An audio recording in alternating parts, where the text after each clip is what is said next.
प्रश्नावली 4.3 कक्षा 10 गणित जो अध्याय हमारा है द्विघात समीकरण उसे हम कंटिन्यू करेंगे।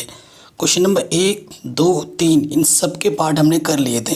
अगर आपने वीडियो नहीं देखी है तो जाके देख सकते हैं, डिस्क्रिप्शन में लिंक्स मिल जाएगी, ठीक है, उनको ज़रूर देख लेना। बाकी सभी चैप्टर का रखे लिंक्स मिल जाएगी डिस्क्रिप्शन पे।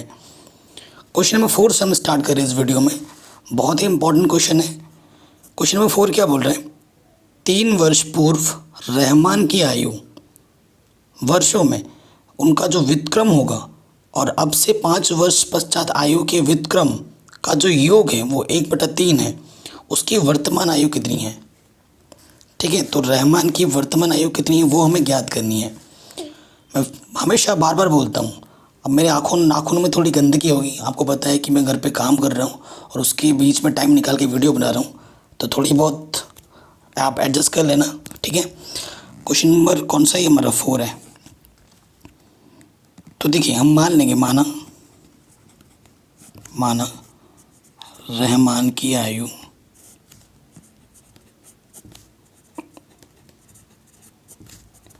x वर्ष, ठीक है। अच्छा ये होगा, आप ऐसे लिखना, माना रहमान की वर्तमान आयु x वर्ष, ये लिख देंगे। फिर क्या बोल रहे हैं? 3 वर्ष पूर्व, अगर अभी आपकी आयु 5 वर्ष है तो 3 वर्ष पूर्व कितनी होगी? 2 वर्ष। पूर्व में घटाना है और पश्चात में जोड़ना है, ठीक है। पश्चात का मतलब बाद में, तो यहाँ पर लिखेंगे 3 वर्ष पूर्व रहमान की आयु।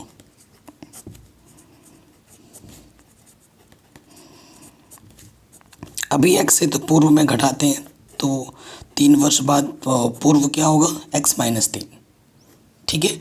अब 3 वर्ष पूर्व रहमान की आयु का व्युत्क्रम, हाँ, अब ये वर्ड आया है आपके सामने इम्पोर्टेंट। व्युत्क्रम क्या होता है भाई?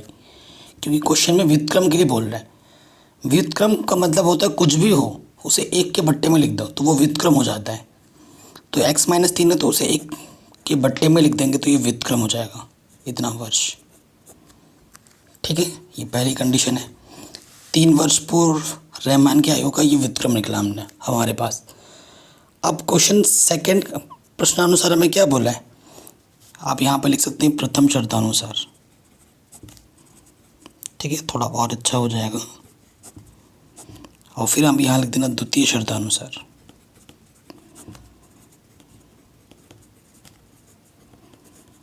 मैं जल्दीबाजी में लिख रहा हूँ तो राइटिंग ऐसी बन रही है, समझ पा रहे होंगे आप।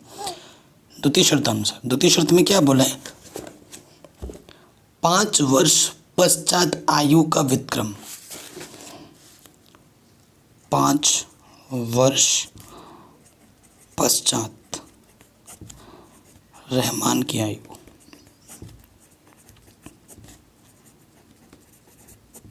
अरे भाई, अभी अगर x है तो 5 वर्ष बाद कितनी होगी? x + 5, क्योंकि बाद में क्या करते हैं? जोड़ते हैं, ठीक है।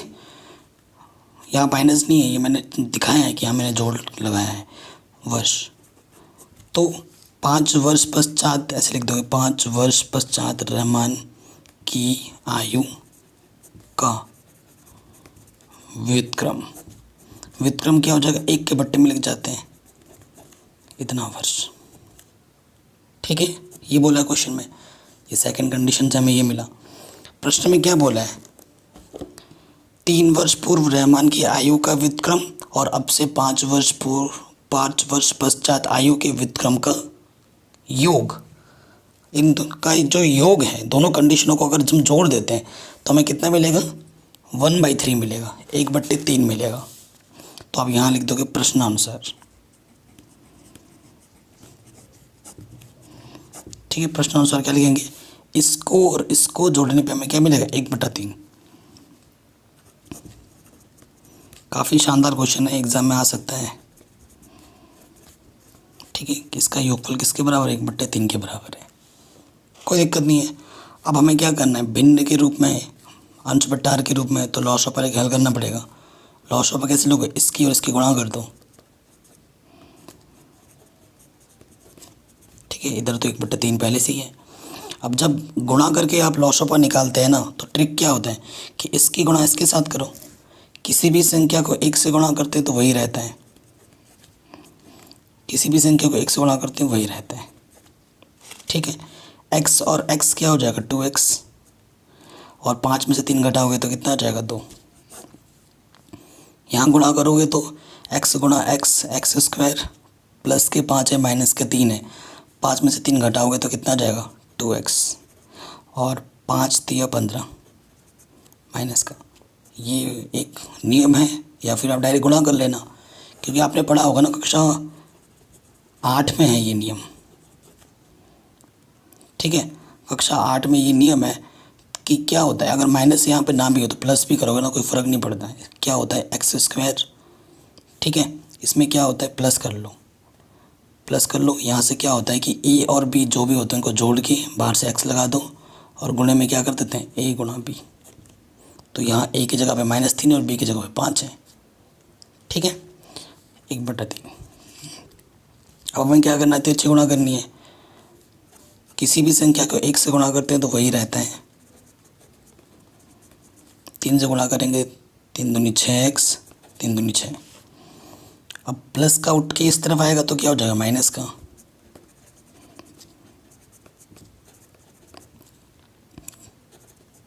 ये भी माइनस का हो गया, ये भी इधर आके माइनस का हो गया।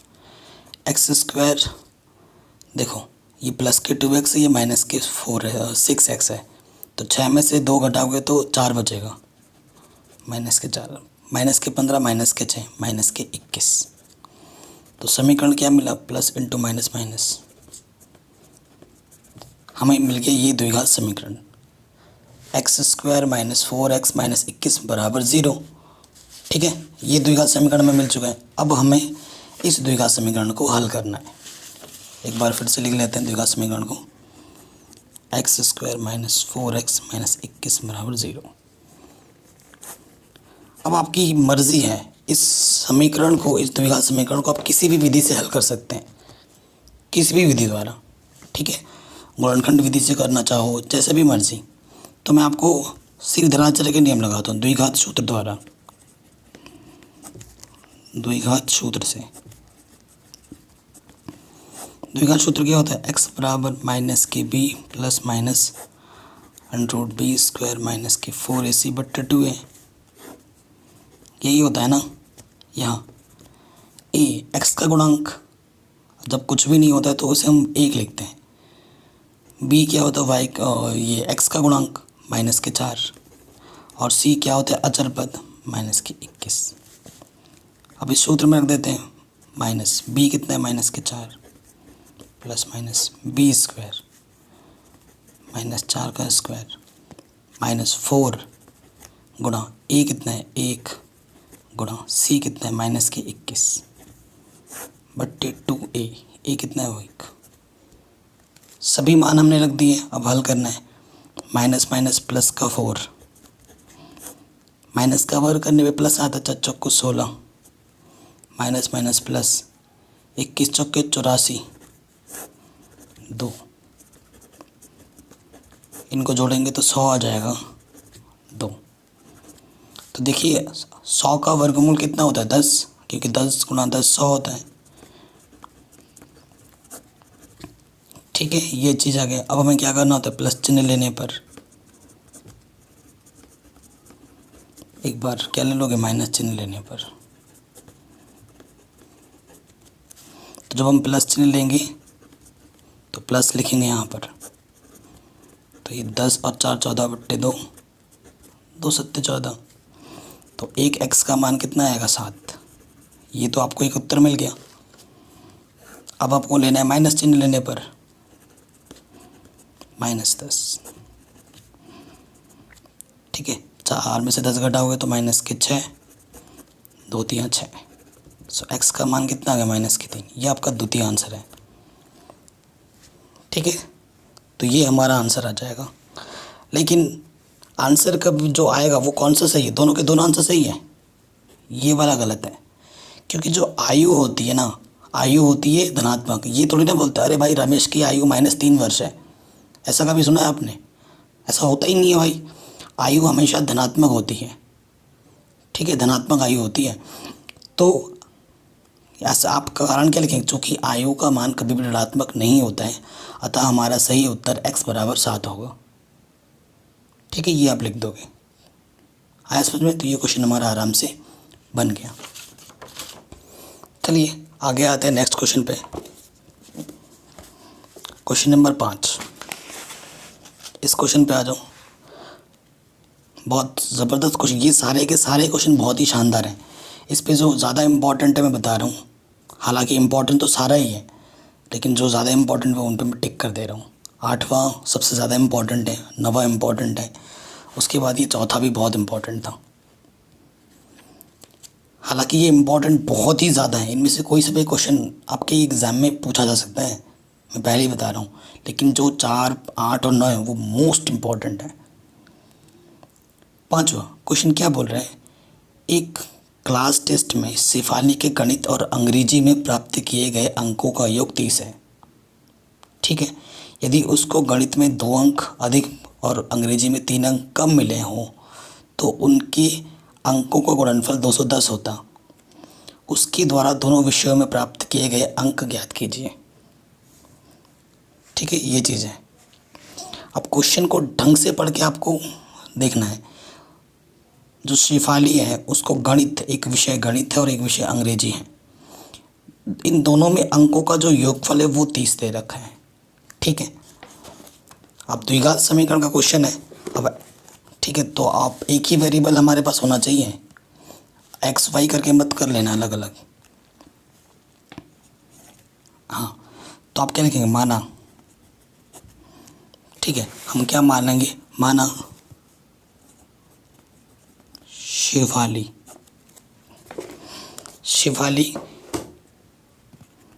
ने गणित में x अंक प्राप्त किए। ठीक है, अब प्रथम शर्तानुसार क्या बोला है,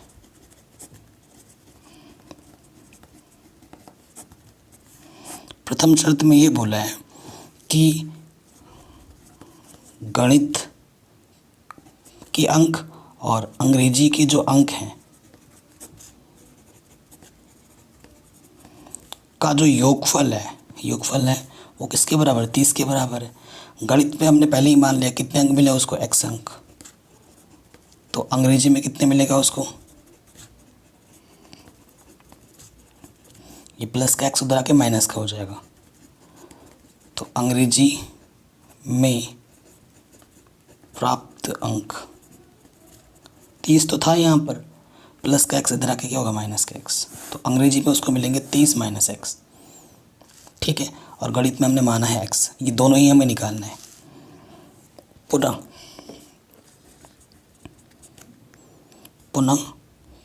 शर्तानुसार,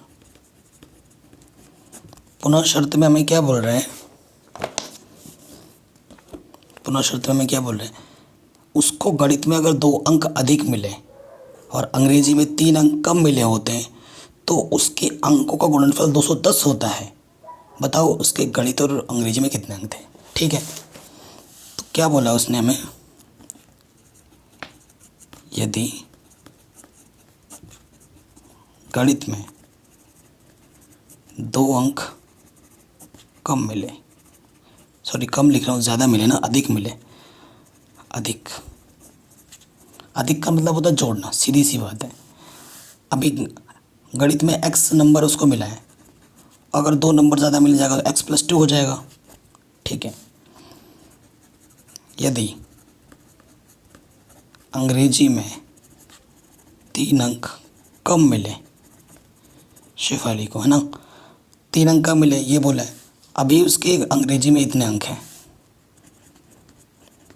3 अंक उसको और कम मिले हैं, 3 कम का मतलब घटाना, तभी मैंने -3 लिखा है। तो 30 में से 3 घटाओगे तो 27 आएगा -x। प्रश्न में ये बोल रहा है इस कंडीशन के बाद ये जो 2 नंबर हैं इनको अगर गुणनफल कर देते हो तो कितना आता है, 210 आता है प्रश्नानुसार। ऐसे लिख के डायरेक्ट ये इसके और इसके गुणा कर देना, एक्स प्लस 2 गुणे 27 माइनस एक्स किसके बराबर लिखना है 210। कोई डाउट नहीं रहना चाहिए, गुणनफल 210 के बराबर है। ठीक है, ये चीज़ आ गई समझ में। अब हमें क्या करना है, इनकी आपस में गुणा करनी है। ठीक है, तो देखिए क्या आ जाएगा, यहाँ से आएगा 27x, गुणा करना आते ही होगा। ठीक है ना, 27 दूनी 54, 27 से कर दिया, x से करो, x गुणा x माइनस के x square minus plus minus 2x। ठीक है, अब देखिए 27 में से 2 घटाएंगे तो कितना आ जाएगा 25x। ठीक है, 25x प्लस 54 माइनस के एक्स स्क्वायर। अब ये जितने भी प्लस के हैं उठाकर उस तरफ लाओ। हम उस तरफ क्यों ले रहे हैं, क्योंकि एक्स स्क्वायर हमेशा धनात्मक रखते हैं, ये यहाँ ऋणात्मक है तो उसको उठाकर उस तरफ लो, चिन्ह सारा बदल जाएगा। ये इधर आके प्लस का हो गया, ये प्लस का इधर आके माइनस का हो गया, ये भी माइनस का हो गया, और ये तो पहले से ही प्लस का इधर था। ठीक है, ओके। 25x 210 में से 54 घटाओगे तो कितना आ जाएगा 156। तो ये हमें मिल गया द्विघात समीकरण।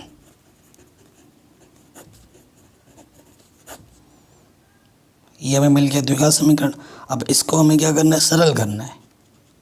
इसको हमें क्या करना है, सरल करना है। देखिए यहाँ ए कितना है, एक्स स्क्वायर गुणा कुछ नहीं है तो 1, बी कितना है, एक्स का गुणांक माइनस के 25, और सी कितना है 156। कोई दिक्कत नहीं है। क्या लिखोगे आप, द्विघात सूत्र से।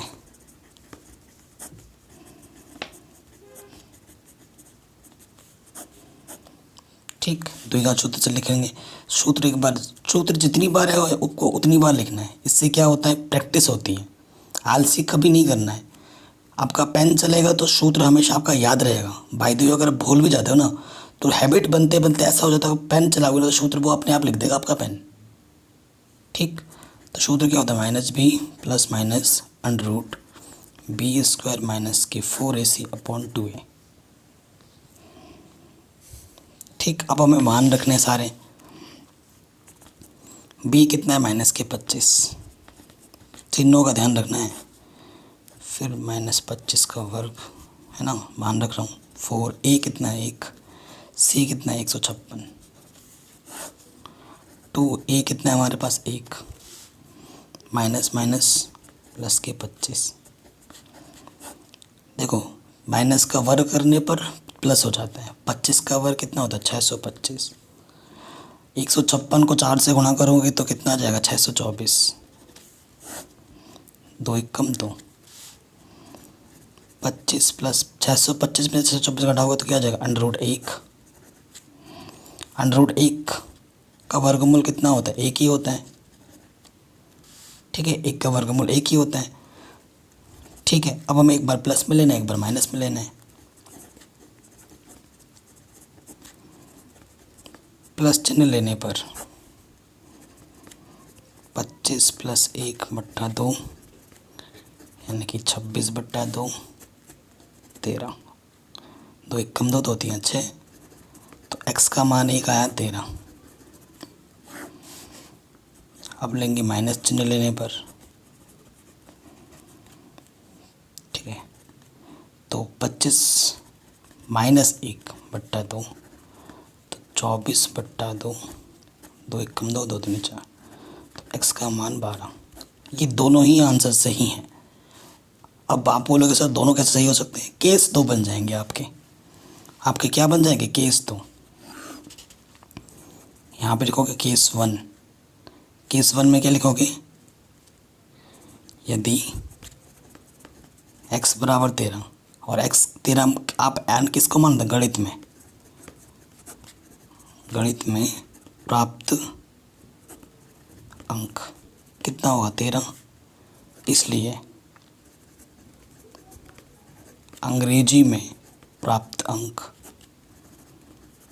वो क्या था हमारे पास, वो था हमारे पास 27 माइनस एक्स। 27 माइनस एक्स था। 30 माइनस एक्स है ना, 30 माइनस एक्स था, तो एक्स का मान रख दो 13, तो कितना आ जाएगा 17। पहले केस में ये आएगा कि गणित में 13 अंक मिले हैं उसको और अंग्रेजी में 17। द्वितीय केस, केस 2, यदि x बराबर 12, यानी कि गणित में कितने मिले हैं उसको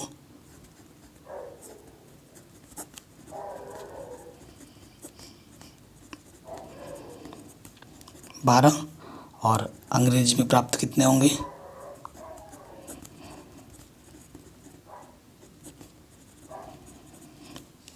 30 माइनस एक्स था, एक्स कितना है 12, तो ये आंसर आ जाएगा कितना 18। तो ये पहले केस में ये आंसर होगा, दूसरे केस में ये आंसर होगा। ठीक है, आ गया, दोनों के दोनों आंसर हमारे करेक्ट है। तो ये द्वितीय क्वेश्चन भी हमारा इजीली बन गया। ओके, आगे बढ़ते हैं क्वेश्चन नंबर 6 पे। कह रहे हैं एक आयताकार खेत का विकर्ण उसकी छोटी भुजा से 60 मीटर अधिक लंबा है। ठीक है, यदि बड़ी भुजा छोटी भुजा से 30 मीटर अधिक हो तो खेत की भुजाएं ज्ञात कीजिए। मतलब लंबाई चौड़ाई विकर्ण ये सब हमें ज्ञात करना है। सबसे पहली चीज़ तो ये देखो, खेत कैसा है, आयताकार है। आयत में एक लंबाई होता है, एक चौड़ाई होता है। लंबाई बड़ी होती है, चौड़ाई छोटी होती है।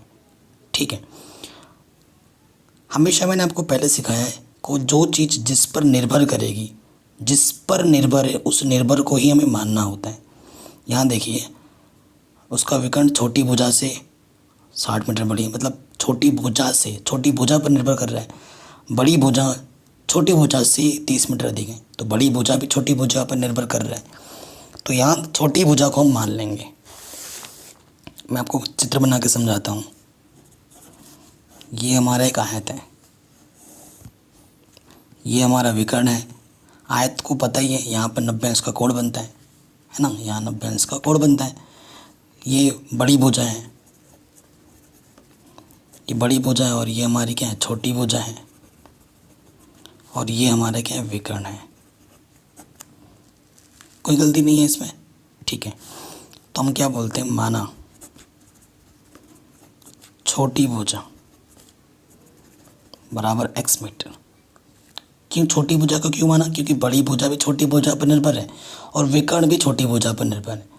तो हमने छोटी भुजा को क्या मान लिया, x। यहाँ से लेकर यहाँ तक की दूरी कितनी है, x। प्रश्नानुसार बड़ी भुजा क्या होगी, प्रश्नानुसार बड़ी भुजा क्या है, बड़ी भुजा छोटी भुजा से 30 मीटर अधिक है। ठीक है, तो बड़ी भुजा जो है छोटी भुजा से 30 मीटर अधिक है। अधिक है मतलब जोड़ना है। ठीक है, और जो विकर्ण है वो छोटी भुजा से कितनी बड़ी है, कितनी बड़ी है, 60 मीटर अधिक लंबा है। तो 60 मीटर जोड़ दो। ठीक है, और खेत का विकर्ण उसकी छोटी भुजा से 60 मीटर अधिक लंबा है। ठीक है, और कुछ नहीं दे रखा है इस क्वेश्चन में। अब बच्चे बोलेंगे यार कोई एक, हमें तो कोई दूसरी शर्त बताई नहीं है, हम कैसे हल करें इसको। तो यही इसका मेन पॉइंट है इस क्वेश्चन का। क्यों, क्योंकि और कुछ दिया नहीं है। तो आपको समझना है कि एक भुजा ये पता है, हमें ये पता है, ये पता है, और ये 90 अंश है। हमेशा पता है कि जहाँ 90 अंश का त्रिभुज बनता है, समकोण त्रिभुज जहाँ होता है, वहाँ हम पाइथागोरस प्रमेय का उपयोग कर सकते हैं। और 90 अंश के सामने वाली भुजा क्या होती है, कर्ण। ये भुजा हमारी हमेशा क्या होगी, कर्ण। और इन दोनों में से किसी को भी एक लंब और आधार मान सकते हैं। ठीक है, क्योंकि त्रिकोणमिति तो हम नहीं पढ़ रहे हैं, तो अब इसको आधार मानो यार, इसको लंब, इस पर कोई फ़र्क नहीं पड़ता। तो क्या लिखोगे, पाइथागोरस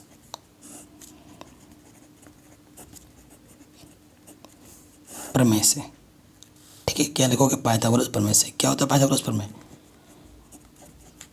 कर्ण का वर्ग बराबर आधार का वर्ग प्लस लंब का वर्ग। ठीक, कर्ण कितना है हमारे पास, कर्ण कितना है, यानी कि विकर्ण x प्लस 60, इसका वर्ग। आधार कितना है हमारे पास, ये आधार कोई भी मान लो x। लंब कितना है हमारे पास, ये x प्लस 30। अब यहाँ पर देखो a प्लस बी का होल सूत्र लग रहा है ना, ये सूत्र का उपयोग करेंगे हम। तो ये क्या होता है, a² plus b² plus 2ab, ये होता है। तो देखिए यहाँ लगाएंगे a का वर्ग b का वर्ग 2a गुणा b, ठीक है। इधर भी वही चीज़, x का वर्ग x², सूत्र लगाओ, a का वर्ग b का वर्ग 2ab। तो x², 6 छंग 36, पीछे से 2 0 हो जाएगा, 6 दूनी 12, x देखो 60 दूनी 120, 20 x² और x², 2x², 3 तिया 9, 900 हो जाएगा, 30 दूनी 60 x। अब ये प्लस के उस तरफ जाके माइनस का हो जाएगा,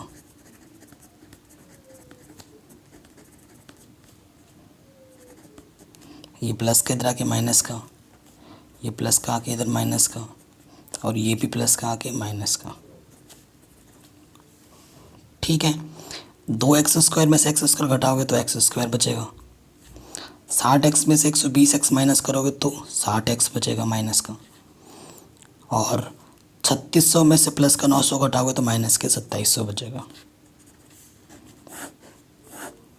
कोई दिक्कत नहीं है, तो यही चीज़ आ गई। अब देखो आराम से कर सकते हैं, इसका गुणनखंड, इसका गुणांक देखते हैं, कुछ नहीं तो 1 है। हमें ऐसी दो संख्याएं लेनी है, गुणनखंड विधि से बता रहा हूँ। 1 गुणा 2700, 2700 आ जाएगा। हमें ऐसी दो संख्या लेनी है जिनको गुणा करने पे 2700 आए और घटाने पे 60 है। इस चिन्ह को देखते हैं ना, घटाने पे कितना है 60, 90 और 30, ठीक है। 90 और 30 को गुणा करोगे तो 2700 आएगा, और 90 में से 30 घटाओगे तो 60 आएगा, ठीक है। तो x² यहाँ क्या लिखोगे, 90x माइनस के 30x, ठीक। x² माइनस से, ये बाहर माइनस है, अब माइनस अंदर गुणा कर देंगे, 90x minus minus plus 30x। अब इस माइनस से इस पे मत गुणा कर देना, ब्रैकेट के अंदर ही गुणा होगा बस, माइनस के 2700। गुणनखंड करना आता है, जोड़ा बन गया। इस जोड़े से सिर्फ x ही उभयनिष्ठ हैं। उभयनिष्ठ का मतलब वो संख्या जो दोनों में भाग चला जाए। x² से x बाहर आ गया, एक घात बाहर आ गई तो एक घात बचेगी, x बाहर आ गया तो यहाँ से 90 बचेगा। अब आइडिया क्या लगा, 30 का भागा दोनों में जाएगा, 30 बाहर आ जाएगा तो यहाँ से x बचेगा, ठीक है। और यहाँ पे जो लिखा है ना, यहाँ पे वही आना चाहिए। अगर नहीं आता है तो आपने गड़बड़ की है। 3 नम 27, 0, ठीक है। देखो ये संख्या दोनों बराबर हैं, जो बिल्कुल हैं। तो जो 2 बार हैं गुणनखंड बनाने में क्या करते हैं, जो बार 2 बार आया उसको हम एक ही बार लिखते हैं, और जो गुणा में आएगा ना, और जो आपने उभयनिष्ठ निकाला है उसको दूसरे ब्रैकेट में,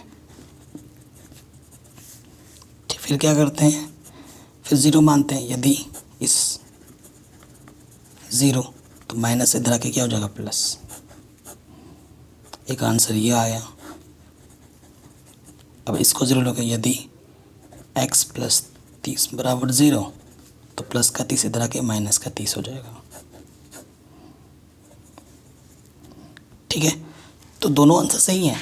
नहीं, ये आंसर गलत है, अमान्य है।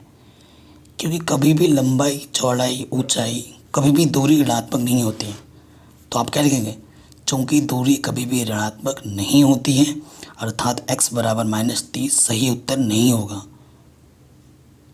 इसलिए x का मान 90 सही उत्तर है, ठीक है। ये लिख दोगे। और x आपने किसको माना था, छोटी भुजा को माना था। तो छोटी भुजा फिर लिखोगे, अतः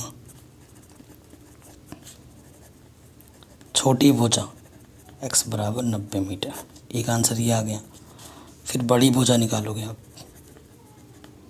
बड़ी भुजा को आपने क्या माना था, x प्लस 30 तो x का मान आया 90 + 30 यानी कि 120 मीटर। ठीक है, फिर आप विकर्ण भी निकाल दोगे। विकर्ण आपने क्या माना था, x + 60, x का मान आया है 90 + 60 यानी कि 150 मीटर। तो ये आपका उत्तर आ जाएगा। ठीक है, तो आराम से बन गया ये क्वेश्चन भी। ठीक है, आगे बढ़ते हैं नेक्स्ट क्वेश्चन पे। अब ये जो नेक्स्ट क्वेश्चन है ना, उसको ढंग से पढ़ना है हमें। इसमें बच्चे थोड़ा सा कंफ्यूज हो जाते हैं। क्वेश्चन नंबर 7 पे कह रहे एक रेलगाड़ी एक समान चाल से 360 किलोमीटर की दूरी तय करती है। अच्छा ऊपर है ना, 8वां पढ़ने लग गया था। कह रहे हैं दो संख्याओं के वर्गों का अंतर 180 है। छोटी संख्या का वर्ग बड़ी संख्या का 8 गुना है। दोनों संख्याएं ज्ञात कीजिए। ठीक है, बहुत ही शानदार क्वेश्चन है। देखिए हमारे पास क्या है, दो संख्या है, दो संख्याओं के वर्गों का अंतर कितना है, 180 है। तो अगर दो संख्याएं हैं तो एक बड़ी होगी और एक छोटी होगी। ठीक है, ओके।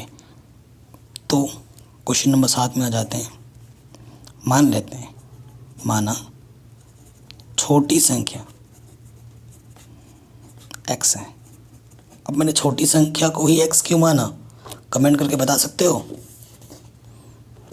क्योंकि छोटी संख्या पर निर्भर है। छोटी संख्या का वर्ग बड़ी संख्या का 8 गुना है ना, तो मैंने छोटी संख्या को मान लिया x। अब क्वेश्चन में क्या बोला है, छोटी प्रथम शर्तानुसार, ऐसे लिख देना, छोटी संख्या का वर्ग बड़ी संख्या का 8 गुना है। 8 से गुणा कर देंगे। छोटी संख्या अपने क्या माना है, x वर्ग है तो x² हो जाएगा 8। क्योंकि बड़ी संख्या आपको पता नहीं है ना, तो ये गुणे में है यहाँ पर, तो इधर आके क्या हो जाएगा, बट्टे में। तो बड़ी संख्या क्या होगी, x² बट्टे 8। ठीक, कोई दिक्कत नहीं है। अब क्वेश्चन में क्या बोला है, प्रश्नानुसार बड़ी संख्या का वर्ग माइनस छोटी संख्या का वर्ग, क्योंकि वर्गों का अंतर कितना बोला, 180 ना। बड़ी संख्या के वर्ग में से जब छोटी संख्या के वर्ग को आप घटाओगे तो आपको 180 मिलेगा। यही बोला है क्वेश्चन ने। बड़ी संख्या का आपके पास क्या है, x² बट्टे 8। अगर आपको बैकग्राउंड नॉइज मिल रही है ना, सॉरी गाइस, इसको इग्नोर मानना। और छोटी संख्या हमने क्या माना था, x का वर्ग। देखो x² का वर्ग करोगे तो x की घात कितना हो जाएगा, 4। 8 का वर्ग करोगे तो 8 × 8 = 64। बताइए यहाँ तक कोई दिक्कत है आप लोगों को, नहीं होनी चाहिए। अब देखो भिन्नों के रूप में, जिसके बट्टे में कुछ नहीं तो एक मान लो, लॉसअप ले लेंगे। 64 × 1 = 64। इसकी गुणा इसके साथ x² को 1 से गुणा करोगे तो x⁴ एंड 64 को x² से गुणा करोगे तो कितना आ जाएगा, 64x²। 180, इसके बट्टे में कुछ नहीं तो 1 ले लो। ठीक, अब हम क्या करेंगे, तिरछे गुणा।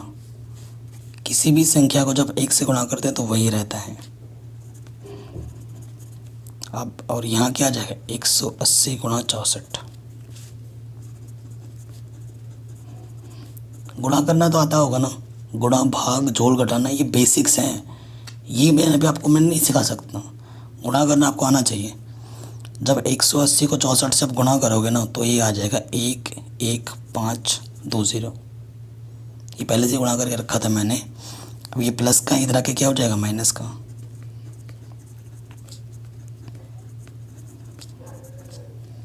ठीक है, अब यहाँ पर गुणनखंड करना थोड़ा डिफ़िकल्ट हो सकता है, प्रॉब्लम कर सकता है। ठीक है, अब देखिए, अब मैं यहाँ से ये द्विघात समीकरण तो बन चुका है। यहाँ ये कितना है देखो एक्स स्क्वायर का। ओ ये द्विघात समीकरण अभी नहीं बना है। क्यों नहीं बना है? क्योंकि एक्स की घात 4 है। तो देखो अब यहाँ पर क्या करना पड़ेगा, माना कि एक्स स्क्वायर को मैं क्या मानता हूँ, कैपिटल एक्स मानता हूँ। आपको स्मॉल एक्स निकालना है क्योंकि ये द्विघात समीकरण तो है ही नहीं। एक्स की घात 4 है तो द्विघात कहाँ हुआ, ये तो चतुर्थ घात है। तो मैं इसको इस तरीके से लिख सकता हूँ ना, है कि नहीं। और इसको हमने क्या माना, एक्स माना है, कैपिटल वाला।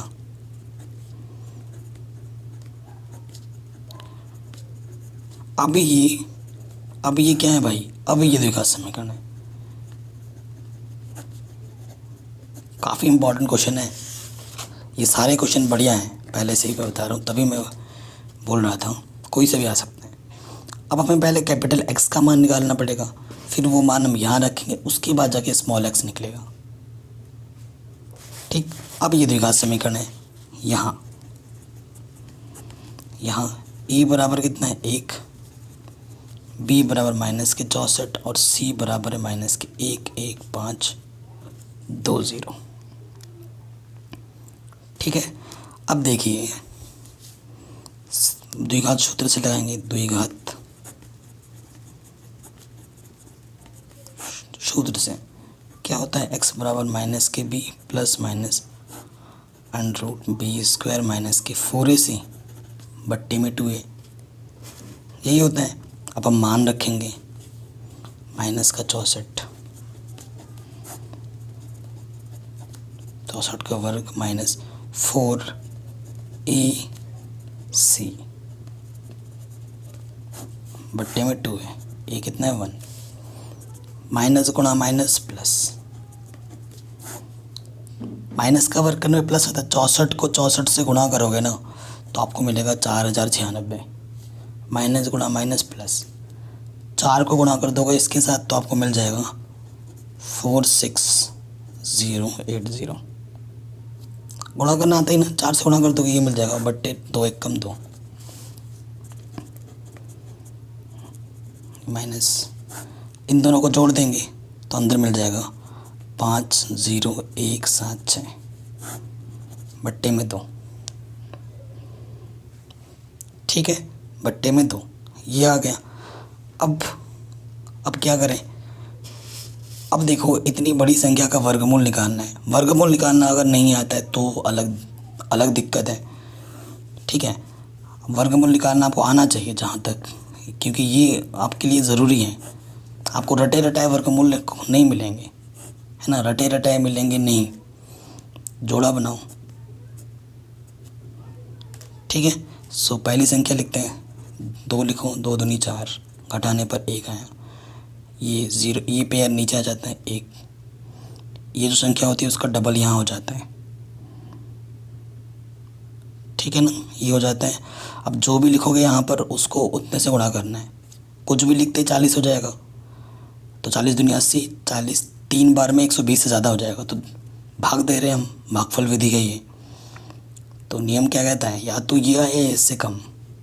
तो 2 लिखूँगा मैं यहाँ पर, 2 यहाँ लिखूँगा, 2 दूनी 4, 2 चौके 8। घटाने पे क्या मिला, 11 में से 4 घटाओगे तो कितना आएगा 7। और यहाँ से इसने हासिल दे दिया था इसको। ठीक है, तो 9 में से 8 गया तो 1। ठीक है, 17 बचा। अब इसका डबल यहाँ, ये पेयर जो है अब यहाँ आ जाएगा 7 6।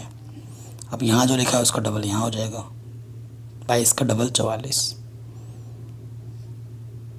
ठीक है, आया समझ में।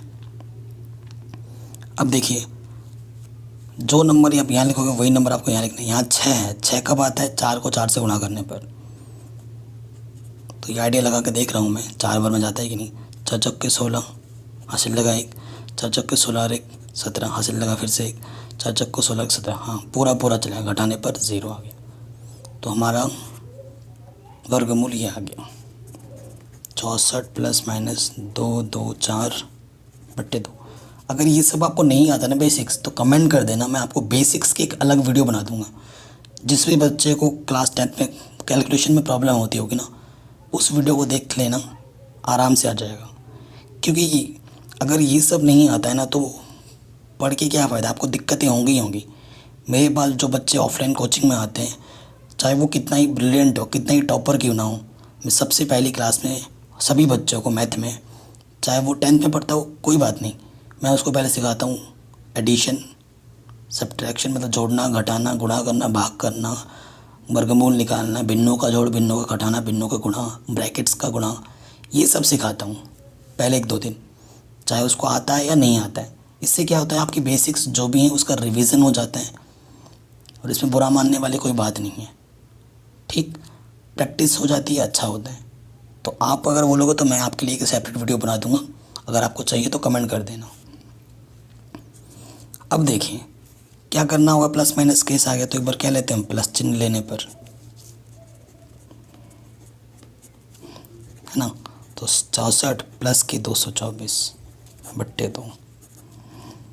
ठीक है, तो 4 और 4 8, 2 6 8 2, 2 एकम 2, 2 चौको 8, 2 चौको 8, तो x का मान 1 क्या आ गया 144 प्लस चिन्ह लेने पर। फिर लेंगे माइनस चिन्ह लेने पर, तो 64 माइनस की 224 बट्टे 2, घटाऊँ 4 में से 4 गया 0, हासिल देगा 12 में से 6 गया 6, 160 बट्टे 2, 2 बट्टे 16 0, तो x का मान क्या गया माइनस के 80। तो ये मान अमान्य है। आप बोलोगे सर ऐसे कैसे अमान्य बोल दे रहे हो, क्योंकि हमें ये जो मान मिला है, सॉरी ये कैपिटल X था सब, है ना, हमें ये मान मिला है कैपिटल X का, हमें कैपिटल X नहीं, हमें तो स्मॉल x चाहिए। ठीक है ना, और चूँकि x बराबर ये है ना, हमें ये मान चाहिए। अगर आप 80 यहाँ रखते हो x का मान, यदि, ठीक है कारण बता रहा हूँ मैं, आपको पता चल जाएगा क्यों, क्योंकि वर्गमूल निकालोगे, इसका वर्गमूल आप नहीं निकाल सकते, ये अमान्य है, क्योंकि इससे हमें वास्तविक संख्या का हल नहीं मिलता है। हल मिलता है लेकिन अभी आप कक्षा 10 में हो तो वास्तविक संख्या पढ़ रहे हो ना, कक्षा 11 में जाओगे तब इसका आप हल निकाल सकते हो, लेकिन वास्तविक नहीं निकलेगा हल निकलेगा काल्पनिक। वो सब चीज़ें अभी सोचना बंद कर दो, क्योंकि वो कक्षा 11 में चैप्टर नंबर 5 में। ठीक है, तो इसलिए x का मान हम माइनस के 80 नहीं ले सकते, ये अमान्य हो जाएगा। तो x का मान कौन सा सही होगा 144, अतः x बराबर 144 सही होगा। इसलिए x² को हमने x माना था, x का मान हम 144 रख देंगे, x का मान चाहिए, प्लस माइनस वर्गमूल 144, 144 किसका वर्गमूल होता है 12 का। ठीक है, तो संख्या कितनी हो जाएगी 12। ठीक है, एक 12 और एक -12 आंसर। तो देखिए क्वेश्चन में क्या बोला था, दो संख्याएं हमें बतानी है ना, दो संख्याओं का वर्ग। तो ये तो पहला आया, केस दो बनेंगे इसमें, एक प्लस के 12 और एक माइनस के 12, क्योंकि वर्गमूल निकाल में प्लस माइनस दोनों आते हैं। ठीक है, तो एक छोटी